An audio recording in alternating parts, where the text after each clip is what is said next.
Alors, il y a préalablement toute une série de préjugés courants, assez communs, à propos des réseaux sociaux et des pratiques des jeunes, qu'on peut résumer en 3 mots. D'abord, une diabolisation de la technologie, c'est-à-dire qui consiste à dire « mais tout ça, c'est de la faute aux réseaux sociaux », bien entendu. Pourquoi on ne les supprimerait pas, ces épouvantables réseaux sociaux ?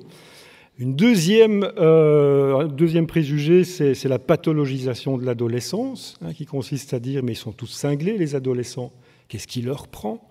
Or, les adolescents sont aujourd'hui tout aussi cinglés que nous le fûmes à leur âge.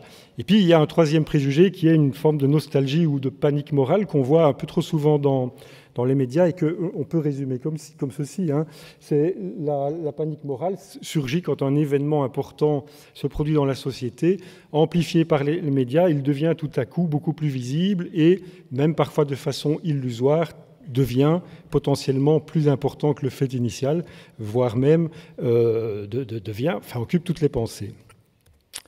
Alors, voilà quelques exemples d'articles de presse à propos d'abord de la pathologisation des pratiques adolescentes numériques. Vous voyez, mon ado est-il malade des écrans ? Donc le terme maladie est utilisé. La dépendance au smartphone, un mal croissant chez les jeunes, donc le terme dépendance est utilisé. Accro au net, même en maillot. Donc ça veut dire que le smartphone nous accompagne partout, même dans des endroits où en principe on ne devrait pas l'avoir. Et puis le dernier, j'ai abandonné, je ne sais pas où je suis, voilà, accro à Facebook, offrez-vous une cure de désintoxication numérique. Donc le terme accro et désintoxication est utilisé aussi. Diabolisation de la technologie. De nouveau, quelques exemples. Le selfie est plus meurtrier cette année que les attaques de requins. Rendez-vous compte, le nombre de morts à cause d'attaques de requins, les selfies, c'est encore pire. Fusillade de Munich, les réseaux sociaux en cause. Il faudrait peut-être parler des assaillants avant de mettre en cause les réseaux sociaux. Et puis la dernière, 27% des élèves du secondaire ont été insultés sur Internet. Je trouve ça assez sympathique parce que ça veut dire qu'il y en a beaucoup qui n'ont jamais été insultés sur Internet et c'est un chiffre notoirement plus faible que le nombre d'élèves qui ont été insultés dans la vraie vie. Je précise d'ailleurs que dans le cours, de nouveau ce petit problème, dans le cours de l'article, on passe de l'insulte au harcèlement. Donc on commence par dire que 27% ont été insultés, et puis ça devient 27% ont été harcelés.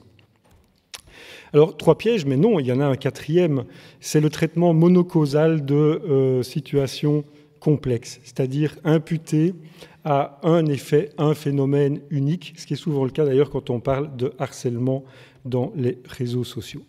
4 pièges, non, il y en a un 5e, c'est la distinction qu'on continue à faire aujourd'hui entre virtuel et réel, comme si c'était 2 mondes complètement séparés, comme si le virtuel n'avait rien à voir et rien à faire avec le réel. C'est une vieille distinction de la philosophie grecque, mais qui n'a plus cours aujourd'hui, dans la mesure où tout ce qui se passe sur le virtuel, dans la sphère virtuelle, est bien réel, et les enseignants et les directeurs d'école en savent quelque chose. Il y a aussi des mythes à questionner, c'est la question du suicide des adolescents, même s'il y a des études épidémiologiques sur le nombre de suicides d'adolescents, ça n'augmente pas. Enfin, le nombre de suicides en Belgique n'augmente pas. Et il faut quand même constater que parmi les gens qui se suicident, ce sont les jeunes qui le font le moins.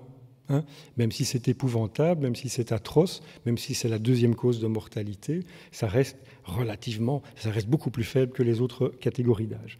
Alors, ce qui inspire aussi des réflexions du genre de celle-ci, globalement, les adolescents vont beaucoup mieux qu'avant, figurez-vous. Simplement, ils ont beaucoup plus de possibilités d'expression, plus de chances de réussite dans la vie personnelle qu'auparavant. Mais ces facilités rendent incompréhensible le fait qu'ils puissent aller mal. Donc il y a une pression qui s'exerce sur eux, d'autant plus que quand les jeunes vont mal, ils s'expriment de façon beaucoup plus spectaculaire que notre génération pouvait bien le faire.